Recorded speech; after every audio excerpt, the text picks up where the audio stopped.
ભાવનગરના આર્ટિસ્ટ તરુણભાઈ કોઠારીનું આજે લલિત કલા અકાદમીમાં ચિત્ર પ્રદર્શન છે. ઘણા બધા આપણા દેશના અને વિદેશના પક્ષીઓના એમણે બહુ જ સુંદર ચિત્રો તૈયાર કર્યા છે અને ખાસ આ પ્રદર્શન જોવા માટે આવવું જોઈએ, કેમ કે એમની જે મીડિયમની ઉપરની જે માસ્ટરી છે તે આ પ્રદર્શનમાં બહુ સારી રીતે આપણે એનો અનુભવ લઈ શકીશું. અને માધ્યમને જે રીતે એક ટ્રીટ કરે છે એ એક આર્ટિસ્ટને એને ફોલો કરવું પડે, એક આર્ટિસ્ટને અઘરું પડે, એટલી એમની એ માધ્યમની સાથેની એક માસ્ટરી એ ક્રિએટ કરે છે. અમે એમનું કામ જોઈએ છીએ, એમણે કરતા જોયા છે, જ્યારે અમે કરવા જઈએ તો અમારાથી નથી થતું. મેં હમણાં એ જ વાત કરતો હતો. અને અત્યારે પણ આજે પણ આ શોમાં એમણે જે મીડિયમ રજૂ કર્યું છે, ગ્લોસી આઇવરી પેપર પર પેન્સિલમાં આ ચિત્રો કર્યા છે, વોટર સોલ્યુબલ, કરીને જોજો નહીં થાય, એ કરી શકશે. તો એ એક યુનિકનેસ છે એમની એક પોતાની એક અલગ સાધના છે. અને હંમેશા પ્રકૃતિ સાથે જે જોડાય છે ને, પ્રકૃતિ એને એટલું જ ભરપૂર આપે છે.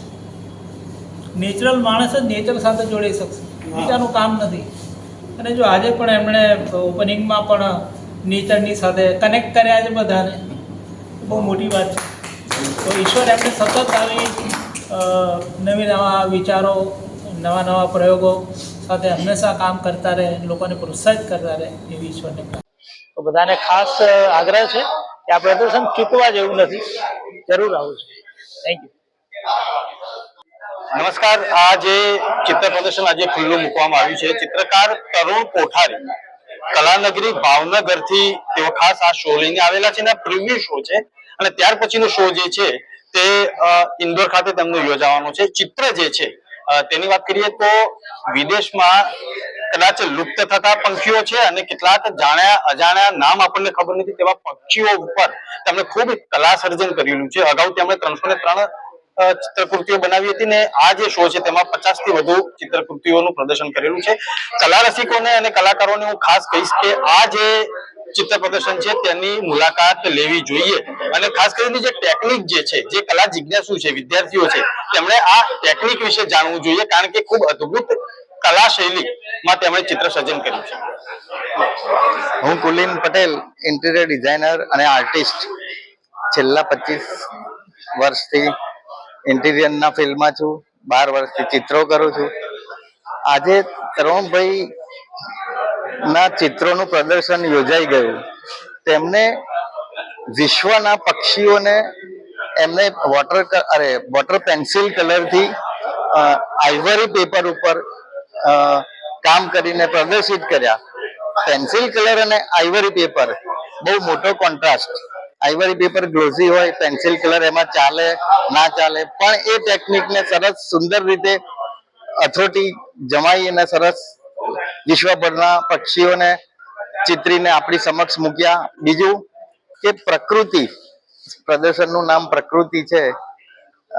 ઈશ્વરે રંગો માટે કુદરતમાં જે ઝાડપાન અને પક્ષીઓ મૂક્યા છે, એમનો આ વિષય એવો રંગો સાથેનો અનોખો સંબંધ ધરાવે છે.